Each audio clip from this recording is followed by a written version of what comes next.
Assalamualaikum warahmatullahi wabarakatuh. Welcome back to SKZ Education. Di video kali ini kembali saya akan menyajikan latihan soal untuk tes P3K tahun 2024 materi sosiokultural. Dan materi khusus yang akan kita bahas, soal-soal yang akan disajikan kali ini yaitu tentang globalisasi dan HAM. Jadi khusus materi ini disajikan karena kemungkinan materi-materi tersebut muncul di P3K tahun 2024. Oke, sebelum kita mulai, teman-teman, semoga yang senantiasa berjuang dan bekerja keras dimudahkan, dilancarkan, dan lulus menjadi ASN P3K tahun 2024 ini.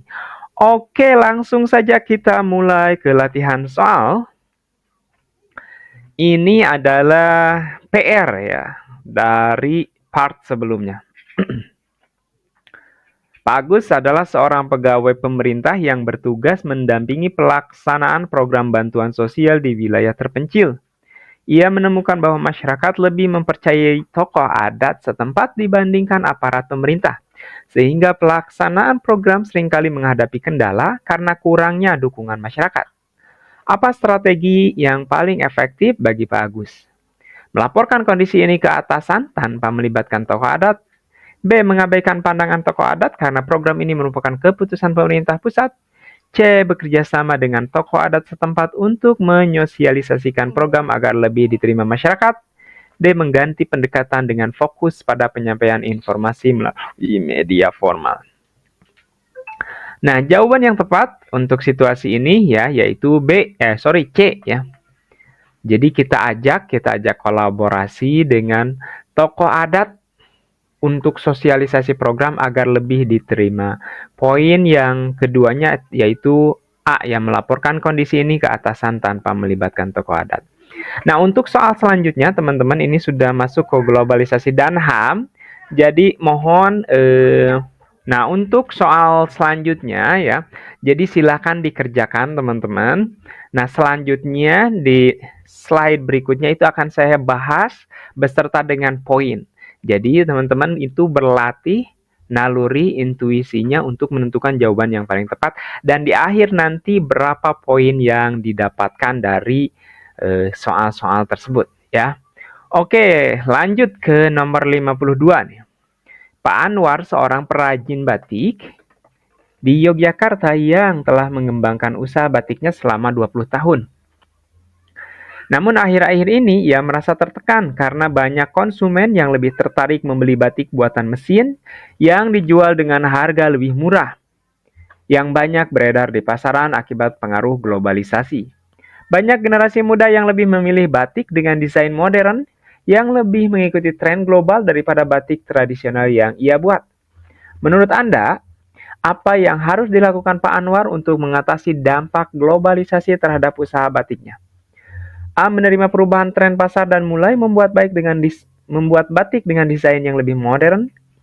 B. Fokus pada kualitas dan keunikan batik tradisional dengan meningkatkan pemahaman tentang warisan budaya kepada konsumen. C. Menggunakan teknologi mesin untuk memproduksi batik dengan lebih cepat dan efisien. D. Menurunkan harga jual batik tradisional agar bisa bersaing dengan batik modern. Silahkan dipilih dulu teman-teman jawaban yang tepatnya. Ya. Bila perlu ditulis poinnya berapa yang didapatkan. Oke, jawaban yang memiliki nilai tertinggi dalam studi kasus ini yaitu B ya. Jadi tetap menjaga kualitas ya.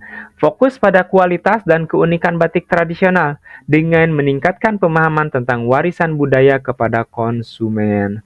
Jadi ini yang paling tinggi nilainya. Tetap kita menjaga kualitas, tetap kita menjaga budaya, itu yang paling bagus di poin ini. Lanjut di 53. Di sebuah desa di Bali, budaya tradisional berupa tarian kecak mulai terpinggirkan. Anak-anak muda lebih tertarik pada musik dan tarian modern yang dipengaruhi oleh budaya asing melalui media sosial dan internet. Ibu Sari, seorang tokoh budaya setempat, khawatir akan hilangnya tradisi tersebut. Apa langkah strategis yang dapat diambil Ibu Sari untuk menjaga kelestarian tari kecak di tengah arus globalisasi? A. Mempromosikan tari kecak melalui media sosial dan menyesuaikan tarian dengan musik populer. B. Mengubah elemen tari kecak agar lebih modern dan lebih mudah diterima oleh masyarakat global. C. Mengurangi penggunaan tarian kecak dan lebih menekankan pada pendidikan modern. D. Mengorganisir pertunjukan tari kecak secara rutin dan mengajak generasi muda untuk terlibat langsung dalam pementasan. Oke, silakan dipilih dulu jawaban yang paling tepat, teman-teman. Nah, jawabannya adalah dengan nilai skor tertinggi yaitu D, ya, mengorganisir pertunjukan tari kecak secara rutin dan mengajak generasi muda untuk terlibat langsung dalam pementasan. Jadi ini yang terbaik karena dengan begitu orang itu bisa secara rutin melihat apa yang dimaksud dengan tari kecak, seperti apa, dan sekalian dengan promosi juga ya. Ini luar biasa sekali. Dan generasi muda pun dilibatkan di sini. Nah, poin yang ketiga ini mempromosikan tarian kecak melalui media sosial dan menyesuaikan tarian dengan musik populer. Ini opsi kedua. Jadi minimal poinnya itu 3 atau 4 teman-teman ya yang harus didapatkan agar maksimal. Lanjut 54. Dewi, seorang mahasiswa dari Jakarta, baru-baru ini mengunjungi sebuah daerah adat di Sulawesi Selatan. Ia terkejut melihat banyak remaja yang lebih tertarik menggunakan pakaian ala barat daripada pakaian adat daerah mereka. Hal ini menyebabkan Dewi mempertanyakan bagaimana globalisasi mempengaruhi identitas budaya lokal. Apa yang harus dilakukan Dewi untuk memahami dan mengatasi fenomena ini lebih dalam? A. Melakukan riset tentang pengaruh globalisasi terhadap budaya lokal dan membagikan hasilnya kepada masyarakat. B. Menyebarkan informasi tentang pentingnya mengenakan pakaian adat melalui media sosial. C. Mengajarkan kepada remaja di daerah tersebut untuk kembali mengenal pakaian adat melalui pendekatan yang bersifat memaksa. D. Meninggalkan masalah ini karena dianggap sebagai hal yang sudah menjadi tren global. Oke, apa langkah Dewi yang paling tepat dalam situasi ini? Nah, jawaban yang nilainya paling tinggi itu ada di A ya.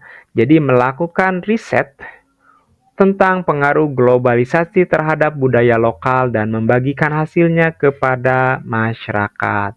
Jadi ini yang memiliki poin tertinggi dan yang memiliki poin kedua itu ada di B ya, menyebarkan informasi tentang pentingnya mengenakan pakaian adat melalui media sosial. Jadi ini adalah salah satu poin sosial kultural dalam menjaga budaya di tengah era globalisasi. Lanjut di nomor 55. Pak Joko, seorang pedagang batik di sebuah pasar tradisional, mulai merasa kesulitan karena banyak pembeli lebih memilih pakaian dengan merek internasional yang mengikuti tren global. Meskipun harganya lebih mahal, ia merasa tradisi membeli batik yang dahulu sangat dihargai kini mulai tergeser. Menurut Anda, apa yang harus dilakukan Pak Joko untuk menjaga kelangsungan bisnis batik tradisionalnya di tengah persaingan global? A. Mengikuti tren global dengan memproduksi batik dengan merek internasional. B. Menawarkan batik dengan desain yang lebih modern namun tetap menjaga keaslian teknik pembuatannya. C. Mengurangi kualitas batik untuk menurunkan harga agar lebih bisa bersaing dengan produk luar negeri. D. Menawarkan diskon besar-besaran untuk menarik pembelinya. Ingat teman-teman ya, bisa dengan metode eliminasi. Nah, seperti D ini nampaknya sudah jelas dieliminasi. Tinggal kita fokus ke A, B, dan C saja. Mana yang paling mungkin dan paling tinggi nilainya. Nah, jawaban yang paling tepat untuk situasi ini yaitu B ya. Jadi menawarkan batik dengan desain yang lebih modern namun tetap menjaga keaslian teknik pembuatannya. Nah, ini nih menjaga budaya. Ya, menjaga warisan ini yang paling poin pentingnya nih ya. Oke, lanjut di nomor 56. Di sebuah kota besar, banyak remaja yang lebih tertarik menonton film Hollywood dan mengikuti tren fashion barat. Sedangkan film dan budaya lokal mulai dilupakan. Pemuda-pemuda ini tidak lagi tertarik untuk belajar tentang seni dan budaya tradisional mereka. Apa yang bisa dilakukan pemerintah untuk mengurangi dampak globalisasi terhadap budaya lokal di kalangan generasi muda? A. Menyediakan hiburan yang lebih modern agar para remaja tidak merasa ketinggalan zaman. B. Mengurangi penyebaran budaya asing melalui pembatasan akses media sosial. C. Mengadakan festival budaya yang menggabungkan elemen tradisional dengan sentuhan modern agar lebih menarik bagi remaja. D. Meningkatkan pengajaran mata pelajaran budaya lokal di sekolah-sekolah. Oke, ini hot. Jawaban sulit semua ya. Oke, jawaban yang paling tepat untuk kasus ini C ya, mengadakan festival budaya yang menggabungkan elemen tradisional dengan sentuhan modern agar lebih menarik bagi remaja. Jadi ini yang paling terbaik. Dan poin kedua adalah meningkatkan pengajaran mata pelajaran budaya lokal di sekolah-sekolah ini tinggi nilainya ya. Karena kalau B ini sudah sulit rasanya, tetap ya yang namanya media sosial itu perkembangan zaman itu tidak bisa kita stop ya. Lanjut di nomor 57, salah seorang pekerja migran Indonesia bekerja di luar negeri untuk membantu keluarganya. Namun, ia sering mengalami perlakuan yang tidak adil dari majikannya, seperti gaji yang tidak dibayar tepat waktu dan jam kerja yang melebihi batas yang wajar. Sarah merasa hak-haknya sebagai pekerja telah dilanggar. Namun ia tidak tahu harus mengadu ke siapa. Apa yang harus dilakukan Sarah untuk melindungi hak-haknya sebagai pekerja migran? Mencari bantuan dari lembaga perlindungan pekerja migran untuk mengadukan majikan yang tidak adil. B. Mengabaikan perlakuan majikan dan tetap bekerja demi mencari nafkah. C. Berhenti bekerja dan pulang ke Indonesia tanpa melaporkan perlakuan majikan. D. Menyebarkan kisahnya melalui media sosial tanpa mencari bantuan hukum. Nah, ini dari 57 ini nampaknya sudah masuk ke hak asasi manusia ya. Poinnya itu. Oke, jawaban yang tepat untuk poin pertanyaan 57 adalah A. Mencari bantuan dari lembaga perlindungan pekerja migran untuk mengadukan majikan yang tidak adil. Dan poin yang kedua adalah menyebarkan kisah melalui media sosial tanpa mencari bantuan hukum. Ini lebih bagus ya. Karena biasanya nanti akan viral zaman sekarang itu. Oke, lanjut di nomor 58. Di sebuah desa, beberapa warga yang berasal dari kelompok minoritas etnis sering mendapat perlakuan diskriminatif dalam hal pekerjaan dan pendidikan. Mereka tidak mendapat kesempatan yang setara seperti warga mayoritas. Meskipun mereka memiliki kualifikasi yang sama, pemerintah desa terlihat kurang tanggap dalam menangani masalah ini. Apa yang sebaiknya dilakukan oleh pemerintah desa untuk memastikan keadilan sosial bagi seluruh warga? A. Meningkatkan kesempatan kerja dan pendidikan yang setara bagi semua warga tanpa memandang suku dan ras. B. Memberikan prioritas hanya kepada warga mayoritas dalam hal pekerjaan dan pendidikan. C. Mengabaikan isu ini dan hanya fokus pada pembangunan infrastruktur. D. Membatasi akses pekerjaan dan pendidikan bagi minoritas demi menjaga kestabilan sosial. Oke, jawaban yang paling tepat untuk situasi ini yaitu A ya. Jadi meningkatkan kesempatan kerja dan pendidikan yang setara bagi semua warga tanpa memandang suku atau ras. 59, Pak Ardi adalah seorang pengusaha sukses yang memiliki perusahaan besar di kota.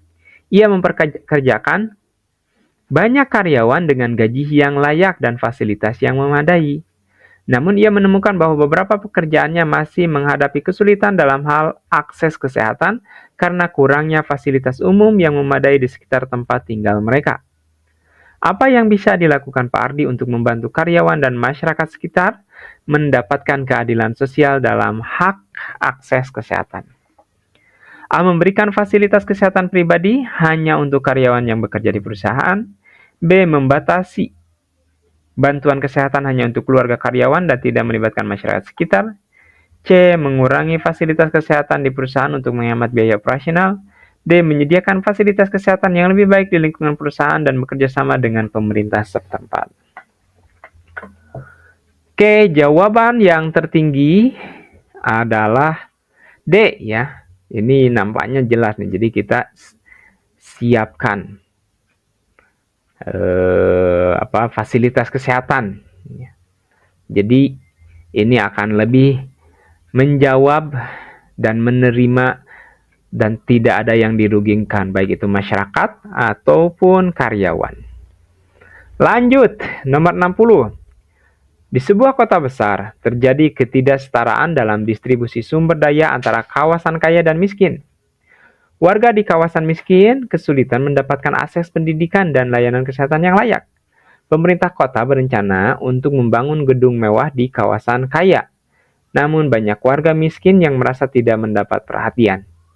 Menurut Anda, apa yang seharusnya menjadi prioritas kebijakan pemerintah kota untuk mewujudkan keadilan sosial? A. Fokus pada pembangunan gedung mewah untuk meningkatkan citra meski di kawasan kaya. B. Mengalokasikan lebih banyak anggaran untuk pembangunan fasilitas pendidikan dan kesehatan di kawasan miskin. C. Memberikan bantuan langsung kepada warga miskin tanpa memperbaiki infrastruktur dasar. D. Mengurangi anggaran untuk kawasan miskin dengan alasan efisiensi anggaran. Nah, jawaban yang tepat untuk situasi ini adalah D ya. Jadi fokus ke tempat kawasan miskin ya. Jadi anggarannya fokuskan dulu ke sana. Nah, jadi ini daya sosialnya lebih tinggi.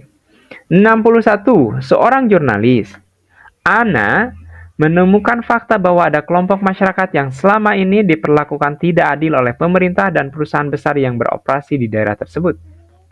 Ana ingin menulis artikel yang menyuarakan ketidakadilan ini.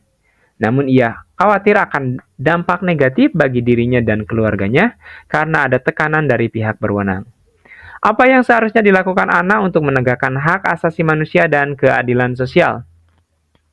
A. Menyembunyikan fakta dan tidak menulis artikel tersebut untuk melindungi diri sendiri. B. Menulis artikel dengan menyertakan bukti yang jelas dan mempublikasikannya meskipun menghadapi risiko. C. Menyalahkan pihak berwenang tanpa menyelidiki lebih lanjut masalahnya. D. Mencari dukungan dari keluarga dan teman-teman untuk mempengaruhi pihak berwenang tanpa menulis artikel.